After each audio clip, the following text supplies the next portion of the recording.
அஸ்ஸலாமு அலைக்கும். Welcome to my channel. நம்ம சேனலை புதுசாக பார்க்குறவங்க சப்ஸ்கிரைப் பண்ணிக்கோங்க. கூடவே பக்கத்தில் உள்ள பெல் ஐக்கானையும் ப்ரெஸ் பண்ணிக்கோங்க. அப்போ தான் நான் போடுற வீடியோஸ்லாம் உங்களுக்கு அப்பப்போ நோட்டிஃபிகேஷன் வரும்.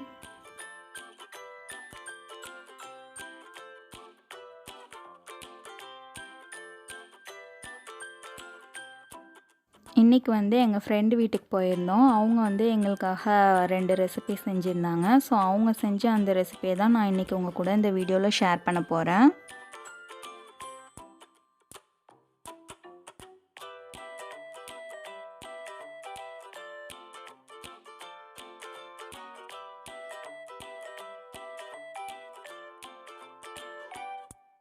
என்ன அந்த 2 ரெசிபி அப்படின்னு பார்த்தீங்கன்னா, சுண்டலும் அதுக்கப்புறம் சேமியா பாயசமும் செஞ்சுருந்தாங்க.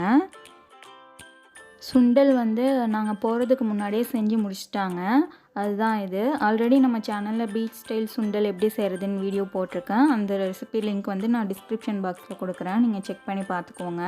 இப்போ பாயசம் செய்ய போகிறாங்க. அதுக்கு ஃபஸ்ட்டு இப்போ ஜவ்வரிசி ஒரு 1/4 கப் அளவுக்கு ட்ரை ரோஸ்ட் பண்ணிக்க போகிறாங்க. லோ ஃப்ளேம்லேயே வச்சு ட்ரை ரோஸ்ட் பண்ணிக்கோங்க. யூஸ்வலாக ஜவ்வரிசி ஊற வச்சுட்டு அதுக்கப்புறம் தான் பாயசத்தில் சேர்ப்பாங்க. அப்போ நம்ம ஊற வைக்க மறந்துட்டோம் அப்படின்னா இந்த மாதிரி ட்ரை பண்ணுங்கள். இதுவும் நல்லா தான் இருந்தது. இப்போ இது நல்லா ரோஸ்ட் ஆகிடுச்சு. இப்போ நம்ம சுவிட்ச் ஆஃப் பண்ணிடலாம். பக்கத்துலேயே ஒரு பவுலில் தேவையான அளவு கொஞ்சமாக தண்ணி வச்சுட்டு அதை கொதிக்க வச்சுக்கோங்க. அது இப்போ ஒரு பாயில் வந்ததுக்கப்புறமா நம்ம ரோஸ்ட் பண்ணி வச்சுருக்கோம்ல அந்த ஜவ்வரிசியை அதில் சேர்த்துக்கோங்க. சேர்த்து நல்லா வேக விட்டுடலாம்.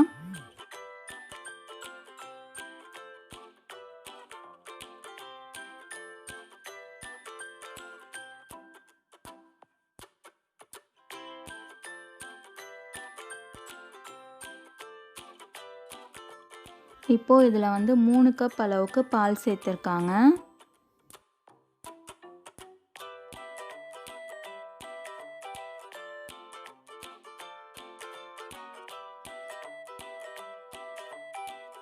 இப்போ இது ஒரு பாயில் வரட்டும். ஜவ்வரிசி கொஞ்சம் வேகட்டும்.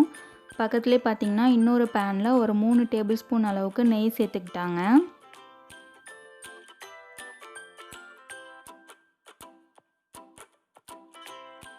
நெய் சூடானதுக்கப்புறமா நம்ம கேஷ்யூ நட் போட்டு நல்லா ரோஸ்ட் பண்ணி எடுத்துக்கலாம். அதுக்கப்புறம் திராட்சை கூட போட்டு ரோஸ்ட் பண்ணி எடுத்துக்கலாம். அங்கே பசங்க அதெல்லாம் சாப்பிட மாட்டாங்க அப்படின்னு சொல்லிட்டு திராட்சை சேர்த்துக்கல. ஒன்லி கேஷ்யூ நட் மட்டும் போட்டு நல்லா ரோஸ்ட் பண்ணி எடுத்துக்கிட்டாங்க.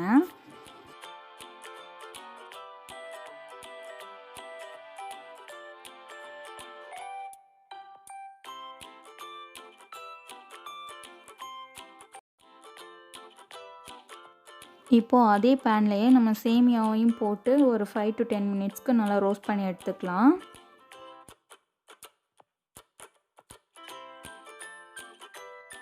இப்போ பாருங்கள், ஜவ்வரிசிலாம் சூப்பராக வெந்து வந்துருச்சு.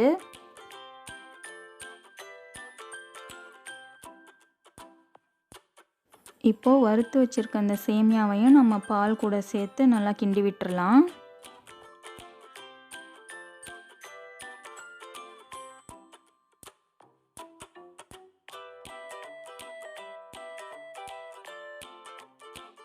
சேமியா லைட்டாக வெந்ததுக்கப்புறமா ஒரு 1/4 கப் அளவுக்கு சுகர் சேர்த்துருக்காங்க. ஒரே ஒரு பிஞ்ச் சால்ட் சேர்த்துக்கிட்டாங்க. சுகர் உங்கள் டேஸ்ட்டுக்கு ஏற்ற மாதிரி நீங்கள் அட்ஜஸ்ட் பண்ணி சேர்த்துக்கோங்க. அதுக்கப்புறமா ஒரு 3 டேபிள் ஸ்பூன் கண்டென்ஸ்டு மில்க் சேர்த்துருக்காங்க. இது ஆப்ஷனல் தான். வேணும்னா நீங்கள் சுகர் எக்ஸ்ட்ராவாக சேர்த்துக்கோங்க. இப்போ ஒரு கொதி வந்ததுக்கப்புறமா நம்ம ரோஸ்ட் பண்ணி வச்சுருக்கோம்ல நட்ஸு, அதையும் சேர்த்து ஒரு தடவை மிக்ஸ் பண்ணி விட்டுட்டு சுவிட்ச் ஆஃப் பண்ணிட வேண்டியதான். சூப்பரான சேமியா பாயசம் ரெடி ஆகிடுச்சு.